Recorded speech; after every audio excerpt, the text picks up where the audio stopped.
lectures that the Center for Indian Studies has been organizing for 6-7 years now. This series was established at the inspiration of faculty who are involved with the Center for Indian Studies. Actually, they funded the series with their own money, and we put it in the endowment at the university. And it was a view and an opinion of the faculty that we wanted to name this series, contrary to what many people think about Patanjali. When they think of Patanjali, they think of Patanjali Yoga Sutra and then something to do with yoga. But that wasn't exactly the idea behind. The idea was that they wanted to name this distinguished lecture series for teachers. And Patanjali was, of course, he wrote Patanjali Yoga Sutra, but he was also a great teacher. He was such a great teacher that we still are learning from whatever he wrote and however he explained. So the name comes from that Patanjali Yoga Sutra inspiration, but it was, the idea behind was that we were looking for a teacher, and he was a teacher, and we understand, at one of the oldest universities, Takshila, where he did some of his work. And so this is the inspiration for Patanjali lecture series. We have had great speakers. Last year's speakers booklet is back on the table, so that you may be interested in friends from Harvard. And we have had many other speakers. And every year we do publish their lectures because we think it's very distinguished ideas and opinions that are normally presented in this. And we have 2 lectures. We do this in the evening, a little bit relaxed, a little bit informal, and the topics are more popular, and you get more time to talk and question and understand and interact with the speaker. And then we have, of course, a more academic lecture. It shouldn't really scare those of you who may not be in academia. It's not that much complicated, except that it is a little bit more formal that we do, and we have a little bit less time. So we will have the Patanjali lecture series continue tomorrow at noon here in the same place. And the topic is very similar. It's Indian psychology, some other aspect of it. I don't have that. So with that basic introduction, I would now invite Dr. Terry Sullivan, who will really introduce today's speaker. We are very privileged to have Dr. Ramakrishna Rao, K. Ramakrishna Rao, to be with us today, all the way from India. He comes from Andhra Pradesh to be with us today. He splits his time between Andhra Pradesh and Delhi these days, and his annual trip to the United States to visit with his children. We're very fortunate that we could have him here with us for this lecture. Dr. Rao is an important figure in the past and in the future of a new field called Indian psychology, which is growing. And he has written a book called, edited a book called The Handbook of Indian Psychology, which I know is going to be even more important in the future as Indian psychology becomes more and more recognized in other parts of the world. Dr. Rao obtained 2 doctorates. He wasn't satisfied with one, you know. So he got a doctorate in psychology and a doctorate in philosophy at Andhra University in Andhra Pradesh, India. Yet he came to America via a Fulbright scholarship at the University of Chicago. He was also a Rockefeller Fellow, and he was a Duke University Fellow. And he has, in a lengthy and varied career, he has taught, he has been the director of the Rhine Institute in Durham, North Carolina, and has published more than 200 research papers, 12 books, including The Handbook of Indian Psychology, which I just mentioned, mentioned, as editor, and towards a spiritual psychology and consciousness studies, a cross-cultural perspectives. In addition to that, he's been the editor of several research peer-reviewed journals, one of which he founded, the Indian Journal of Psychology. In any case, Dr. Rao is bringing to us today great wisdom and a topic that we hope to hear more of on this podium in the future, the topic of Indian psychology. His topic for today will be Indian psychology, consciousness, mind, and body, the trident model of the person, or translated to a different title, yoga psychology towards an inclusive psychology of the future. Please welcome Dr. K. Ramakrishna Rao.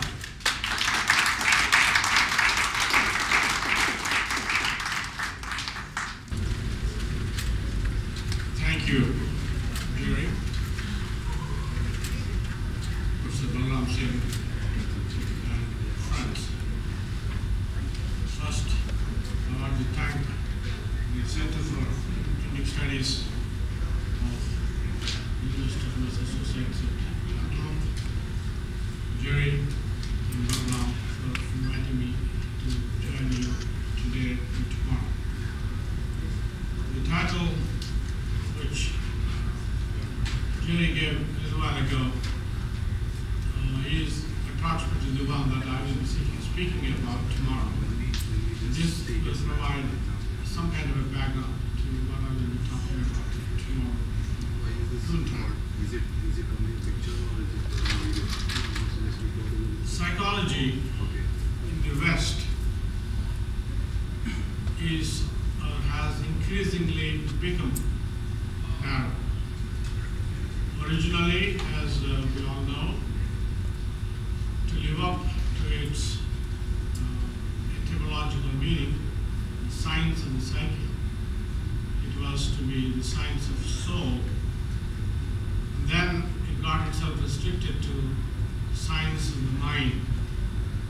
And later, it is for a few years called science of consciousness. So it lost its soul, as one of the historians of psychology said. Then it lost its mind. And finally, with the advent of behaviorism in this part of the world, it lost its consciousness and ended up as a science of behavior. And again, that the focus of behavior, even with cognitive science evolution, is once again narrowed to brain. The brain is the root, the ground condition for psychological research.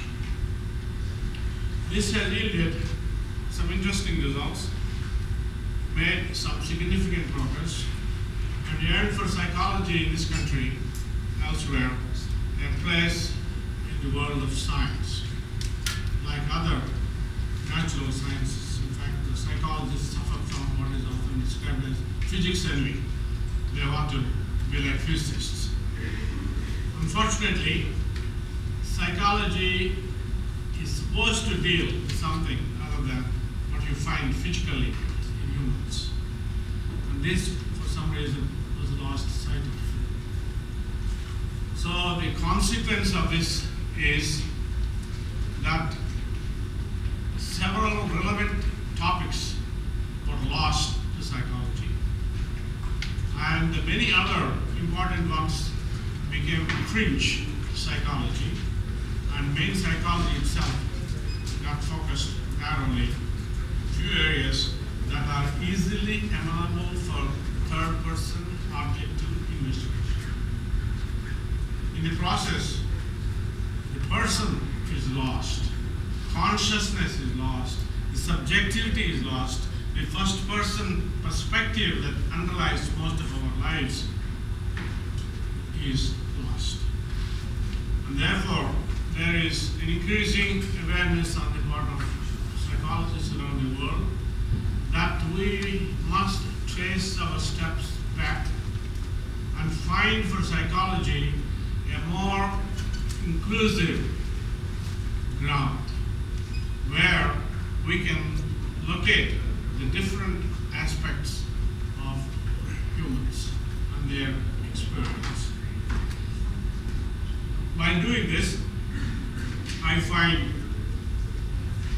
yoga psychology as extremely relevant. As you know, yoga is one of the 6 classic systems of Indian philosophy. In addition to that, yoga also is a systematized form of exercises, mental exercises, psychic exercises for enhancing human potential and hopefully to bring the kind of a salvation that we are all seeking. The goal is to seek human perfection. How to make humans perfect. In other words, to achieve the most that they could. But then, yoga appears to be even older than Hinduism, older than Vedas in some ways, because by the time the Aryans came to India and settled in India, migrated to India, there was a civilization, the traces of which we can see from the ruins in Mohenjo-daro and Harappa. There they found the seal on which you see a yogi in a posture, which clearly shows that this kind of a practice was in vogue even much earlier. So what Patanjali did is he was able to codify all those things and systematically present them in his Yoga Sutras. And from these Yoga Sutras, we are attempting to develop a psychology that can be more inclusive and provide for those aspects that are being increasingly neglected, ignored, and lost for psychological inquiry and research. And the point, however, is yoga psychology can be called Indian psychology at large, because metaphysically, epistemologically, different schools of Indian thought may differ, but all of them upheld the validity of yoga.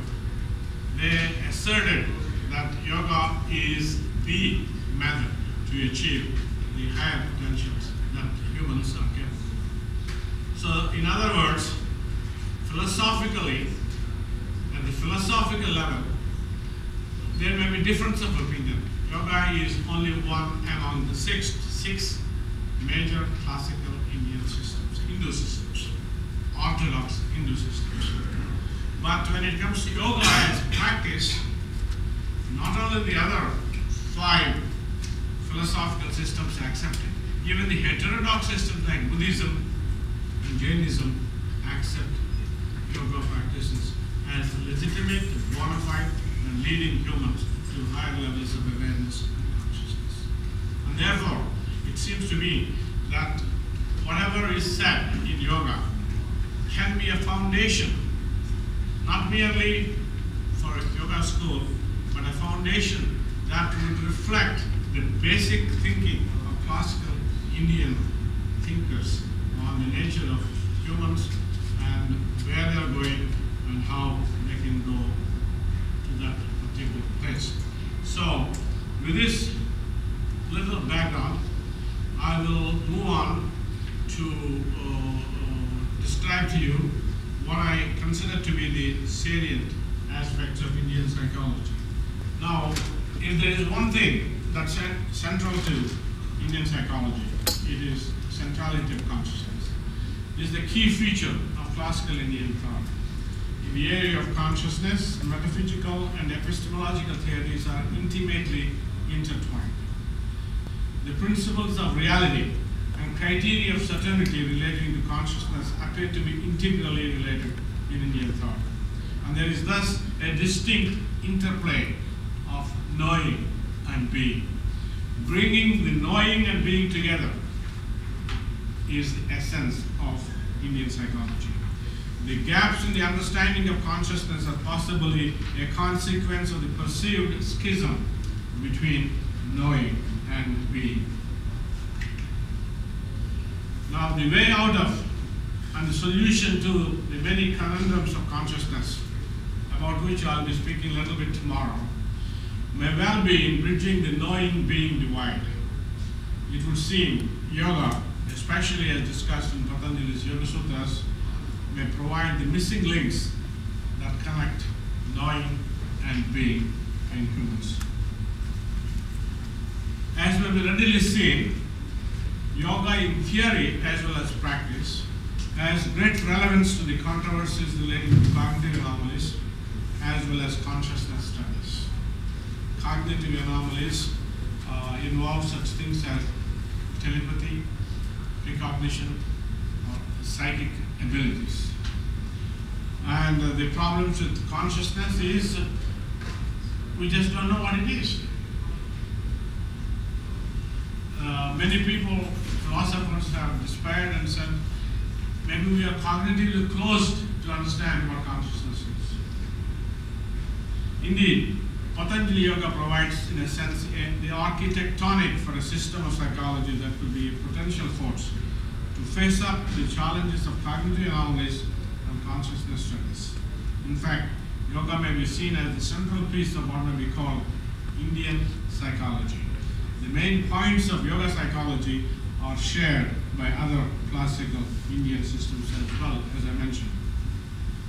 But then, let me say what Indian psychology is. Indian psychology is not about the psychology of Indian people, as often misunderstood.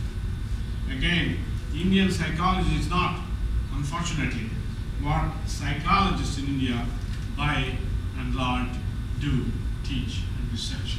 They are more influenced by the Western behavioristic model rather than the intrinsic indigenous models. Indian psychology is more than indigenous psychology. It is a distinctive psychological system derived from native Indian culture. It finds expression in such texts as the Yoga Sutras of Patanjali. Indian thought applied to psychology is Indian psychology. By Indian psychology, we do not mean, again, Hindu psychology. Indian culture is broader than the Hindu or Brahmanical tradition, and it includes Buddhism, Jainism, and other native systems of thought. I might even add a little bit of Sufism here.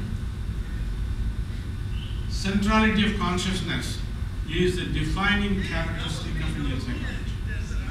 The chief concern of Indian psychology is the person. Person conceived as embodied consciousness.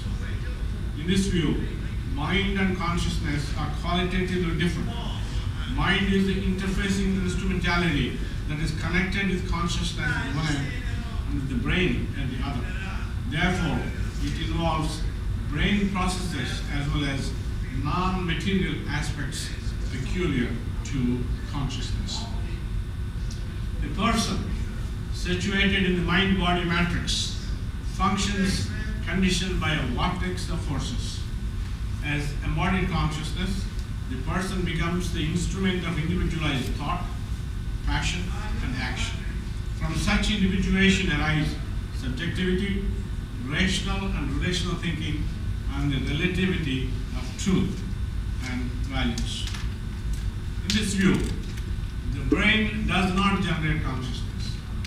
Consciousness, as manifest in our ordinary states of awareness, is a mental reflection of image of consciousness as such.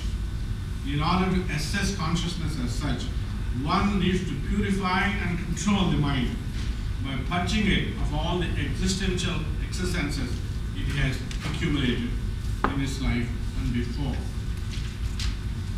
The methodological implication of the view is that for a complete and appropriate understanding of how we humans function, it is necessary that we supplement the bottom-up approach with the top-down methodology, because the extraordinary phenomena may not be understood in terms of the ordinary. The moral is that we cannot really explain the behavior of humans and their genius by studying rats. Obviously, there are fundamental differences between the Western psychology as practiced today and Indian psychological thought contained in classical texts. These differences range from methodological preferences to theoretical assumptions, from the primary focus of subject matter to its practical orientations. In the classical Indian psychology, the focus is on the person rather than on the object of experience. The emphasis is on the mental rather than the physical aspects. The preferred method is first-person based inner knowing and personal insight mediated by second-person guidance. We find in classical Indian thought that metaphysical theories are grounded in psychological insights rather than built on physical facts. The intellectual exercise is more synthetic and less analytical in comparison to the West. Indian psychology has the potential, I think, to bring about a paradigmatic shift in the way we look at human beings and study them. In other words, here we may find the contours of a new psychology that will help address issues that appear intractable from the current psychological perspectives. We must acknowledge at the outset that Indian thought is not monolithic. Indeed, it is pluralistic at the core, and there are profound and fundamental differences at the metaphysical level among classical thinkers. However, it is yoga that binds them all together as a viable model for doing psychology not only in India but worldwide. In the following, I am going to summarize in sutra form. As you know, Patanjali Sutras themselves are in sutra form, and 90 plus, 194 or so. And you need to write a book about each one of them because they are so pregnant with meaning. I summarize below in sutra form some of the salient features of a system based on classical Indian insights into human nature. These are derived basically from the yoga theory and practices and supplemented to a degree by Vedanta, especially Advaita. They are stated here in such a general way, avoiding metaphysical subtleties, to be applicable broadly to all the major Indian thought systems that have psychological relevance. I contend that they are entirely consistent with salient psychological principles and features of not only yoga and Advaita Vedanta, but also others like Buddhism, leaving out, of course, their metaphysical differences. Now, I go below. There are nearly 300 of them, a little over 300. And I hope I organize them around certain themes. First, what is the scope and the methods that are used in Indian psychology? Psychology is the study of the person. Again, I'm not explaining this. If I want to explain, that will be a book. So merely note the principal points of Indian psychology. This is comprehensive in a sense, but at the same time very rudimentary in another sense. The person is consciousness embodied. The person is potentially perfect, but existentially imperfect. Embodied, consciousness becomes conditioned and mind-based. Conditioned, consciousness manifests in a variety of mental states, forms, and modes. Conditioned phenomena lose their spontaneity and freedom and are embellished by biases, presuppositions, and sensory coloring. With consciousness manifesting in the sensory modes, the person is dragged into the net of samsara, empirical world of change, multiplicity, and uncertainty. The net of samsara is woven with the thought fiber of the mind. The mind is the instrument of one's thought, passion, and action. Conditioned, the person is driven by the mind. Instead of driving the mind, he is driven by the mind. Unconditioned, the person drives the mind. The prime manifestation of the conditioned mind is the emergence of the ego. The defining characteristic of the ego is individuation, which gives the person her identity and the experience of self-sameness. The ego's essential attributes are attachment, binding, and biasing the person, our perceptions, attitudes, and aspirations. Attachment generates desires, binding prompts clinging, and biasing distorts truth, and all these result in ignorance. Desires cause action, clinging engenders passion and feeling of immersion and enjoyment, and ignorance leads to obsession. The conditioned mind thus limits, obscures, veils, and distorts consciousness. With the result, truth gets clouded, and knowing becomes fallible, behavior imperfect, and feelings biased and strained. The person trapped in the net of samsara, spread by the mind, suffocates and suffers the pain of existence. Such is the human condition, a congenital state of conditioned existence and consequent loss of freedom and manifestation of perpetual misery, pain, and suffering. Now, this is the basic Indian thought, that we are situated in a sea of suffering, caught in the turbulence of ignorance and misinformation. To escape from it, the person takes on false identities. Now, this basic proposition is sometimes misunderstood as though Indian thought is full of pessimism and otherworldly and doesn't see anything good in this world. No. It acknowledges the existential reality of your continued craving and loss of peace of mind. And the purpose of what we are talking about today is to cross over that turbulence so you find yourself and the splendor within you. The right course of action is to swim or sail to the shores of bliss, gain knowledge, and become free and unconditioned. One may sail the ship of knowledge or swim to the shore with the power engendered by faith and devotion, or propelled by the force of right conduct. That's how you have three yogas: Jnana Yoga, Bhakti Yoga, and Karma Yoga. Multiple means for overcoming suffering and experience happiness in human condition thus include wisdom and work, and also worship. All these involve cultivating altruism, detachment, and ego transcendence. The existential predicament of the humans is that while the center of their being is consciousness, which is itself perfection in being, thought, and action and passion, the embodied consciousness is clouded and obscured and rendered imperfect by mind-body factors. The existential quest is therefore to escape from the net of samsara, overcome the predicament of suffering, and achieve freedom of the person. The path is one of dismantling the conditioned thoughts and emptying the mind of its contents that empower and fuel the desires and passions. In other words, the remedy for suffering consists in disabling or dissolving the net of samsara that binds us.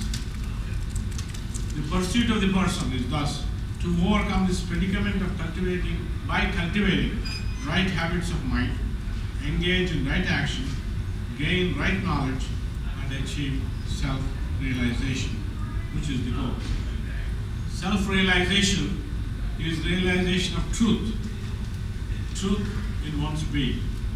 It involves understanding the conditions causing the clouding of consciousness and consequent imperfections and suffering, and cultivating the means of transcending those problems.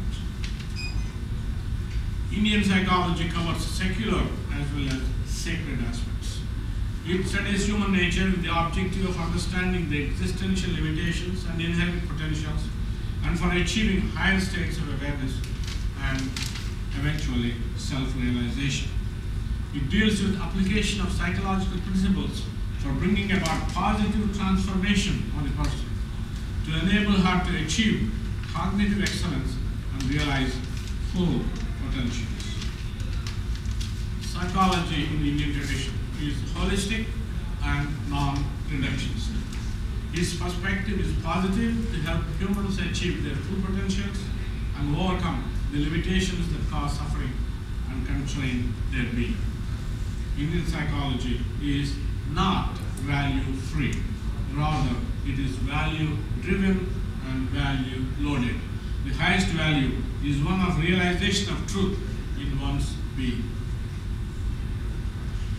Psychology in the Indian tradition is a science practiced like an art.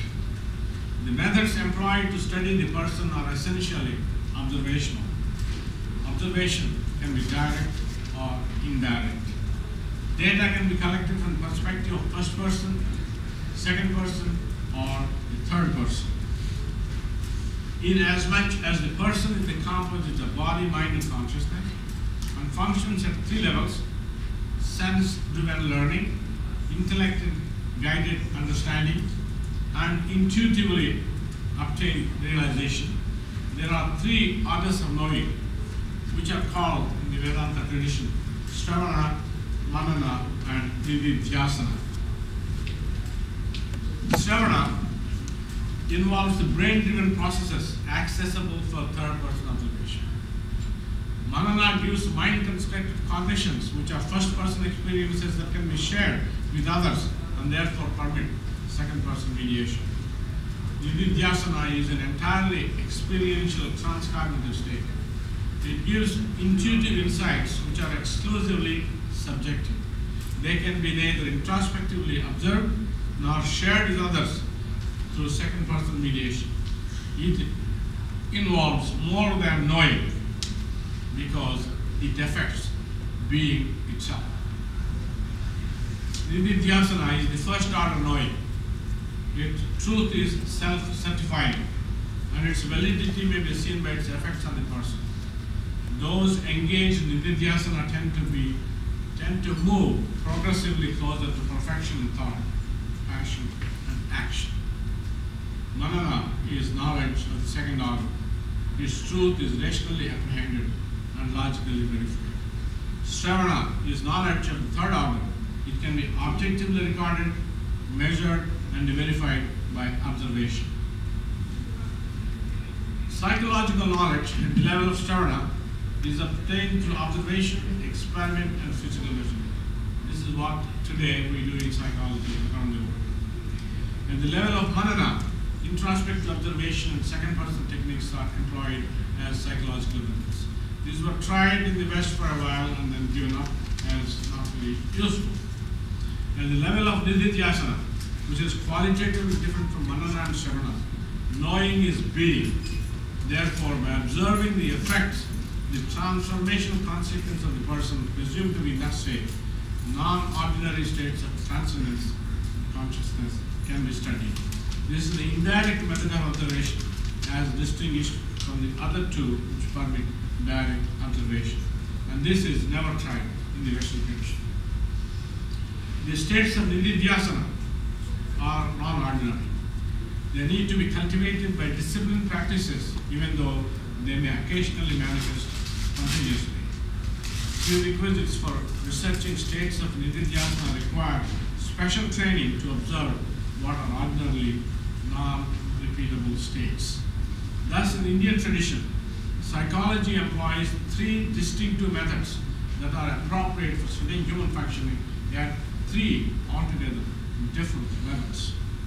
Since Indian psychology pays greater attention to higher order phenomena, it champions the top-down approach in preference to bottom-up approach, as I mentioned earlier. It subscribes to the view that extraordinary phenomena may not be understood in terms of the ordinary. That's about the scope and the methods. Now, what are the psychological processes? Centrality of consciousness, again, repeat, is the defining characteristic of Indian psychology. Consciousness is considered a primary and irreducible principle in the universe. Consciousness is qualitatively different from the mind, and this is important. consciousness is not the same as the mind. It is not a species of the mind. Consciousness as such is transcendental. Embodied, it is embellished. Embellished consciousness reflected in the mind of the person becomes transactional. Consciousness as such is ego independent, and for that reason it may be considered transpersonal. Transactional consciousness is ego dependent and is therefore considered personal. Consciousness illuminates the mind, whereas the mind shadows consciousness. Consciousness is intrinsic to human condition. It is what makes truly a person a person. Being the center of one's being is the true self of the person. Consciousness as such is eternal and unchanging in the Indian tradition. It is not a byproduct or quality of experience. Transactional consciousness is, however, a flowing channel of experience that reflects in it varied objects and events that are ephemeral and evanescent. Consciousness as such is ineffable. However, it approximates to description as Satchidananda. Sat being, Chit knowing, and bliss is Ananda. All three rolled into one unified reality. Consciousness as Sat is the ontological base of existence. It is being in and of itself. Consciousness as Chit is the epistemological ground of all knowledge. It is involved in all phases of knowledge and knowing. Consciousness as Ananda is the psychological condition of perfection in feeling. Consciousness as such is non-intentional and without sensory content. Consciousness as such is non-relational. Consciousness as such is not cognizable because it is not an object. Consciousness in general is undifferentiated subjectivity. Consciousness by its reflections on the mind bestows subjectivity to experience individuals have. Multi-layered covering by sheaths called kosas of the mind-body complex isolates and clouds consciousness. Two of these sheaths, Annamaya kosa and Pranamaya kosa, are related to the body of the person. Two others, Manomaya kosa and Vijnanamaya kosa, are sustained by the mind. The innermost sheath, Anandamaya kosa, is the halo, the penumbra, surrounding the center of consciousness in the person. As the name implies, it signifies and reflects a blissful state of being. This emphasis on the centrality of Ananda signifies the essentially positive side of Indian psychology. It is not suffering we are seeking, suffering we are avoiding to gain Ananda or bliss.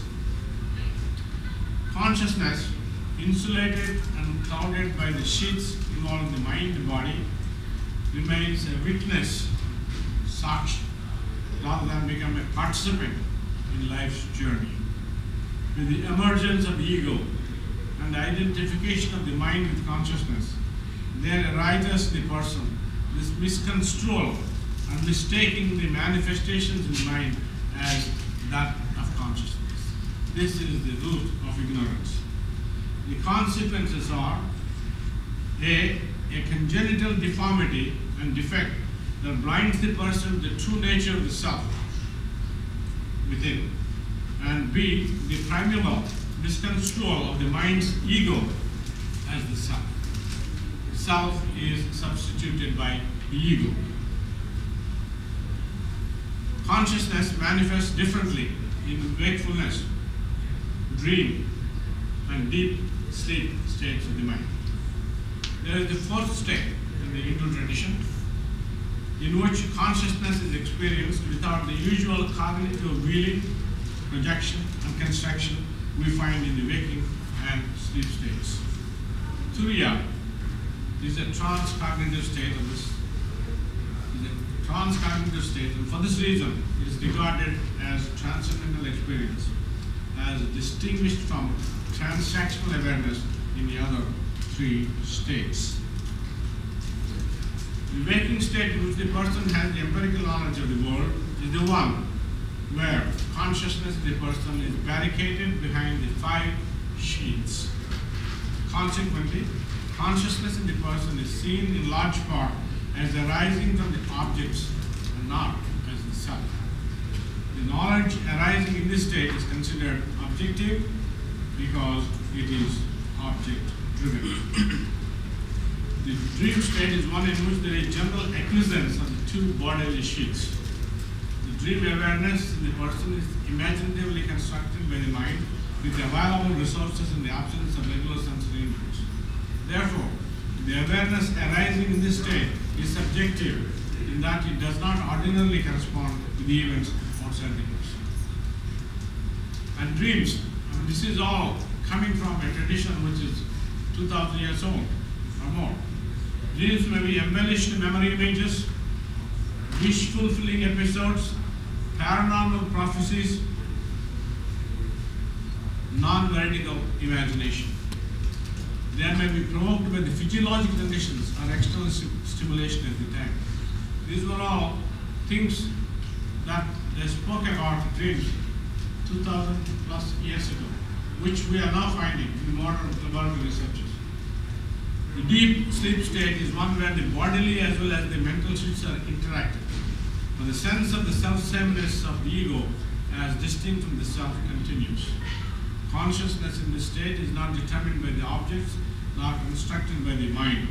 Yet it is an object of the mind, inasmuch as there is awareness of the absence of sensations and images in the state.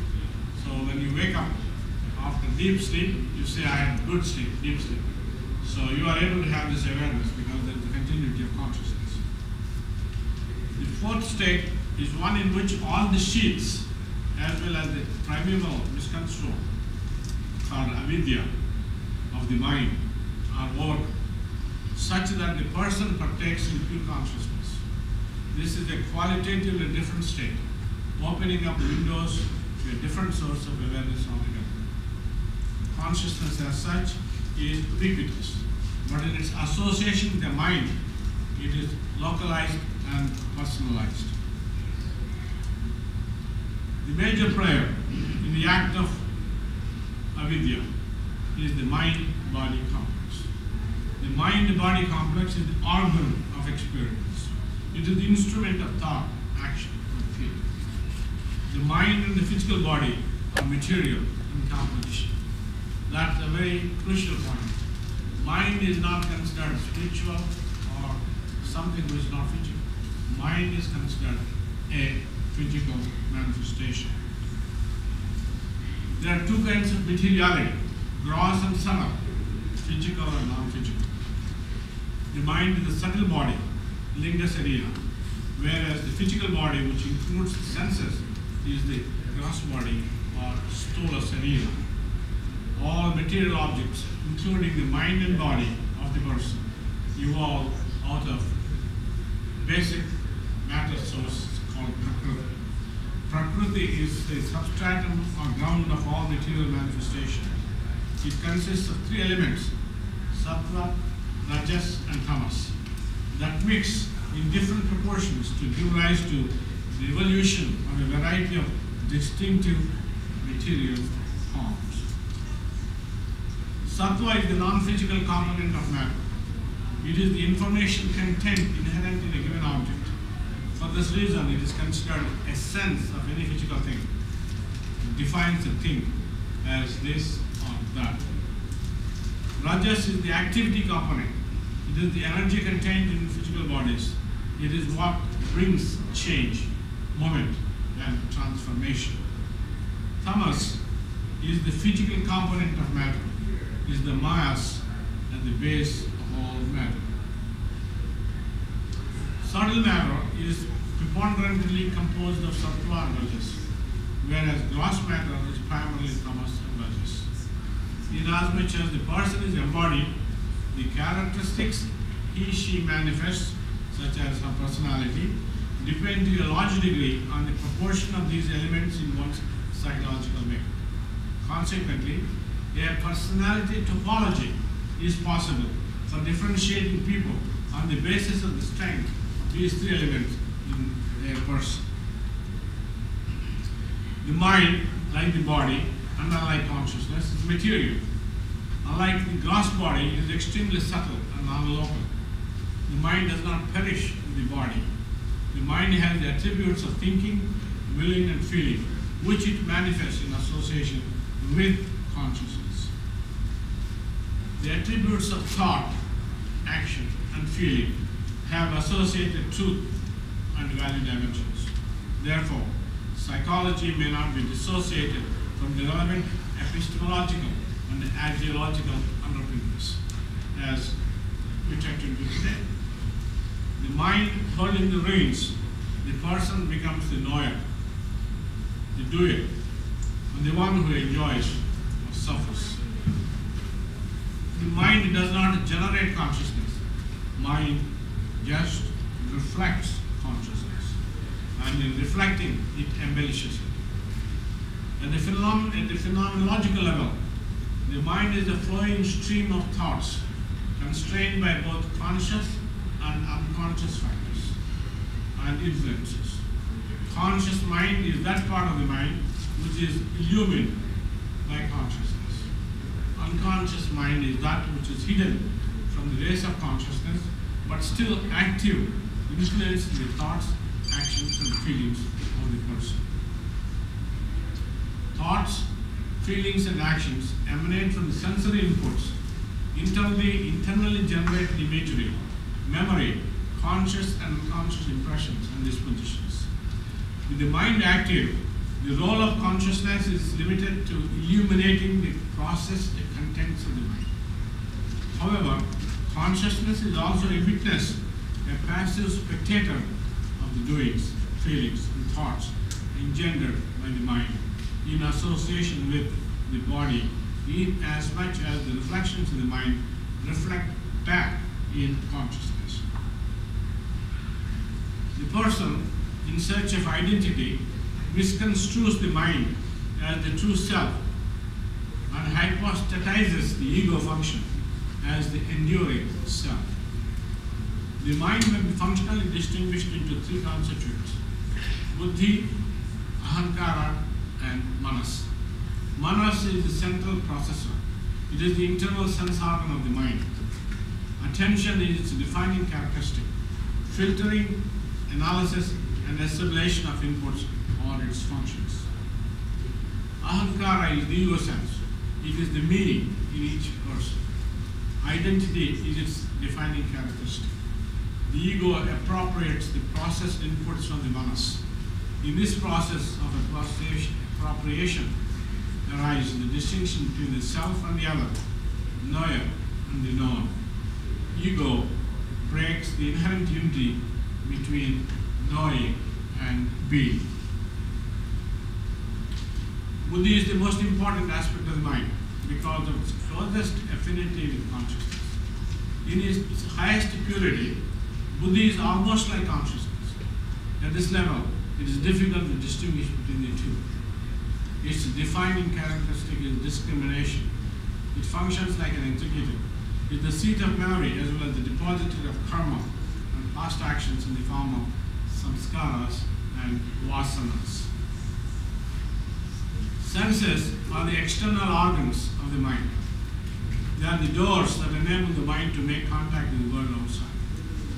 The mind is the interfacing instrumentality that is connected at one end with the bodily processes at the level of the manas. At the other end, it is able to receive the reflections of consciousness at the level of the buddhi. Inasmuch as the mind receives the reflections of consciousness, which illumine its contents, the mind with its ego misconstrues itself as the self and the center of consciousness. This misconstrual and false identification gives the realness of the person to the ego-driven mind. The mind thus becomes the instrument of individuation. With the individuation come subject-object distinction, relativity of truth and values, reason and argument, and cognitive construction of the self and the world. Cognitive knowledge is a construction of the mind with the materials supplied by sensations evoked by contact with objects outside or by images stored in the memory. The active mind not only filters the inputs received, it also embellishes them by mixing them up with memories and modifying them in numerous other ways. Cognition involves the psychological process of attention, perception, memory, conditioning, and reasoning. And all these in their own way embellish what we have as cognition. Knowledge thus constructed has ego as a center of reference. Perception is a process by which the objects perceived find their representations in the mind. The act of perception consists in sense-object contact. There are, however, two distinct and contrasting views as to how the sense-object contact takes place. According to Advaita and Sankhya Yoga thinkers, the mind flows out to the object through the sense channels and takes the form of the object, which is processed by the manas, appropriated by the ahankara, and revealed in the buddhi. According to Nyaya Vaiseshika, our school of Indian thought, the objects impinge on the senses and the contact results in perceptual experience. Perception may be determinate or indeterminate, depending on the state and quality of representations. Determinate perception is constructed out of sensory content. Indeterminate perception is apprehension of raw sensation. Perceptions can be sensory or extrasensory. Perceptions may be illusory, doubtful, or true representations. Sensation is a modification of the mind brought about by the latest contact with the sensory object through the mediation of the senses. At the level of the person, cognition and emotion are different. Cognition generates feeling. Feeling is the cause of connection and desire. Desire is the spring of action. Desires are born of attachment. They are fueled by aversion and hatred and perpetuated by false knowledge and delusion. Motives are inherent in the person, seeking avoidance of pain and experience of happiness. They engender desires and induce individuals to act. They guide the person to choose and chase goals. They are also means of self-regulation. Emotions may be negative or positive. Negative emotions emanate from cognitive confusion and perversions.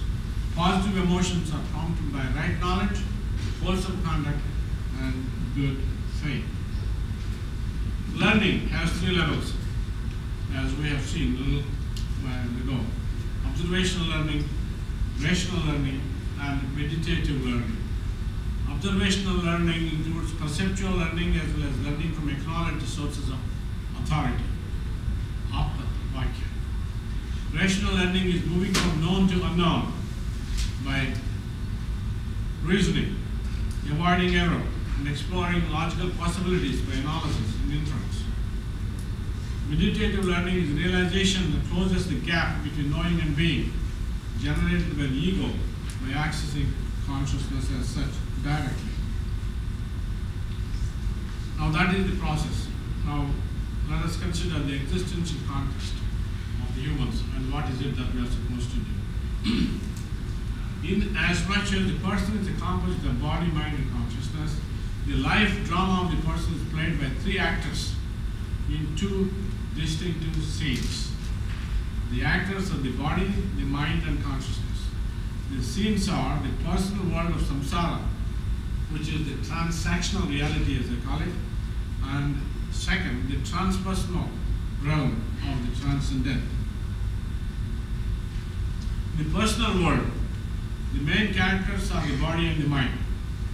In the transpersonal domain, they are the mind and consciousness.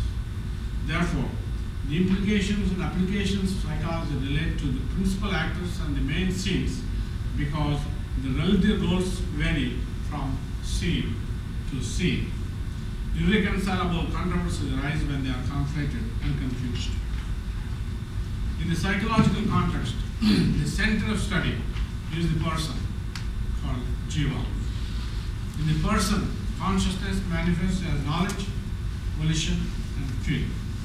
Consequently, the person is seen as knower, doer, and experiencer of feelings.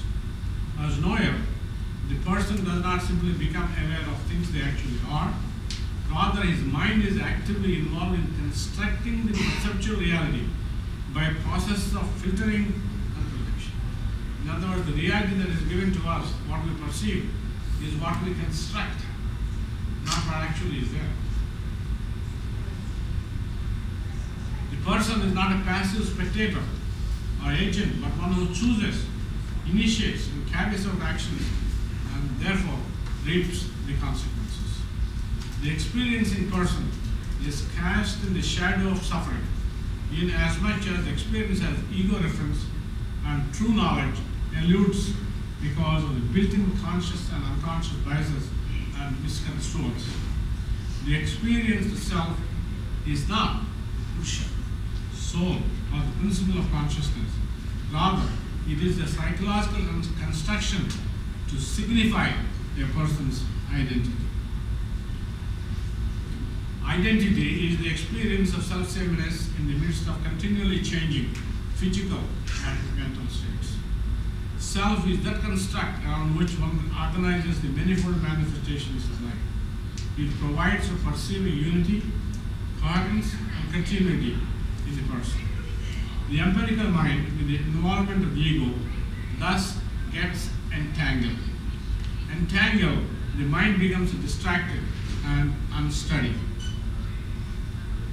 This entangling the mind may be accomplished by systematic deconstruction of the ego. One way of doing this is by yoga, practice of focused attention and developing dispassionateness. The ego aspect of the mind is at the base of the notion of the self. The defining characteristic of the ego is individuation and identity. Its essential quality is attachment and binding. Insofar as attachment generates desires and desires cause action, volition and effect get intertwined with thoughts. Thought and action are involved in reciprocal causality. Actions leave traces in the mind in the form of samskaras, which fuel future thoughts. Attachment is the connecting link and the binding force behind the thought-action loop.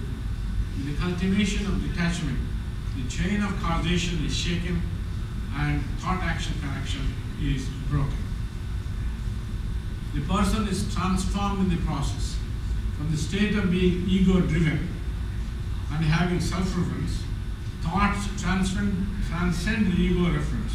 They become pure in a sense. Pure thoughts with no ego entanglement leave no effects behind them to impel the person to act like. In other words, they leave no karma deposits. Similarly, the actions of a yogin who has cultivated detachment and who practices it in his daily conduct are without the corresponding subliminal traces. They are neither good nor evil. In other words, the yogin's actions are trans-ethical and do not generate karma or leave behind samskaras. Action is three-dimensional: physical, verbal, and mental. Actions have consequences beyond the intended effects they produce. Actions accumulate karma, stored in the form of samskaras and vasanas in the person. Samskaras and vasanas condition the person, and the person's thoughts and actions become reflexive and automatized to a degree because of them. Karma is the principle of mental causation, the conditioning factor behind the person's behavior and conduct. Samskaras are the carriers of karma. Through samskaras, past actions are structured into and influence present and future actions. Samskaras as traces of memory and latent residues of past actions and feelings form into clusters and become enduring complexes and act as subliminal stimulators. Such personal dispositions of people are called vasanas. Karma has ethical dimensions. Moral actions lead to good karma, and as a consequence, a good life later, and immoral actions cause bad karma and unhappiness. The person perceives on the one hand change and impermanence in him and around him, and craves on the other hand for permanence, stability, and continuity. This is the existential dilemma that confronts humans. The existential dilemma leads the person to identify the ego sense with the unchanging self-sameness of real consciousness. In as much as the ego itself is subject to change and instability perpetuated by karma, there arises the existential anxiety followed by despair. The existential despair is the root cause of attachment. It causes the search for identity and self-sameness. Attachment with its attendant insatiable desires is the cause of jealousy, ill will, and hatred directed at others. And it also produces anxiety, insecurity, stress, distress, disease, all leading to suffering in the person one way or the other. Search for self-sameness leads to the misidentification of the changing ego as the unchanging self. Suffering is thus the natural consequence of clouding of consciousness in the person by the mind-body complex and the ego substitution as the center of being. The existential predicament is a suffering caused by the congenital condition of ignorance of the true self and the substitution of the ego for the self-consciousness.